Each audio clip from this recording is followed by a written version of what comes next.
Good morning, folks. Here we have a Mercedes-Benz S550 2010. I'm in front of the motor to give you a bird's eye view of the water pump and the thermostat. Water pump here.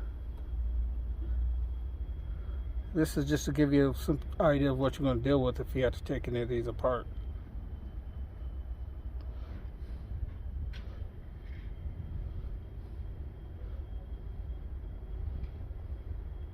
Thanks for watching, folks. Just a little helpful information is all.